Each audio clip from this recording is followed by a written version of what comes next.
వివాదాల్లో నిండా మునిగిన నేతలను ఏం చేయాలి? చాలా కాలంగా టీడీపీ అధిష్టానాన్ని వేధిస్తున్న ప్రశ్న ఇదే. వివాదాలతో సహవాసం చేస్తున్న ఎమ్మెల్యేలు, ఎంపీలు, ఇతర నేతలపై చర్యలు తీసుకోవాలా వద్దా? ఇప్పుడే చర్యలు తీసుకోవాలా లేదంటే వేచి చూడాలా? ఏమీ తేల్చుకోలేక సతమతమవుతోంది తెలుగుదేశం పార్టీ. తెలుగుదేశం పార్టీకి చెందిన అనేక మంది నేతలు వివాదాల్లో నిండా మునిగారు.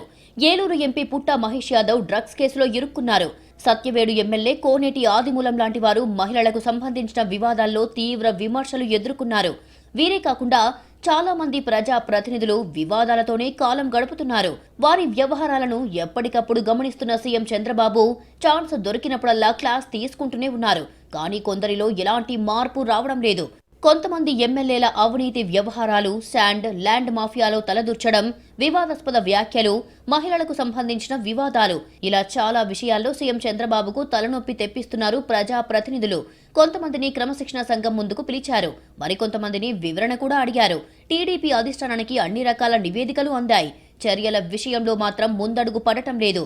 త్వరలో చర్యలు ఉంటాయని చెప్పి నెలలు గడిచిపోయాయి. చర్యలు తీసుకోవడానికి టీడీపీ అధిష్టానం వెనకడుగు వేస్తోంది. దీనికి అనేక కారణాలు ఉన్నాయి. సామాజిక సమీకరణాలు, ఆయా నియోజకవర్గాల్లోని ప్రత్యేక పరిస్థితులు, చర్యలు తీసుకుంటే తప్పు చేసినట్టు మనమే చెప్పినట్టు అవుతుందనే భావన. ఇలాంటి కారణాలతో వివాదాలతో సావాసం చేస్తున్న నేతలపై చర్యలు తీసుకోవడానికి టీడీపీ అధినాయకత్వం వెనకాడుతోంది. వేచి చూసే ధోరణి పాటిస్తోంది. చర్యలు తీసుకోవడమంటూ మొదలు పెడితే ఒకరిద్దరితో ఆగేది కాదు. లైన్ చాలా పెద్దగా ఉంటుంది.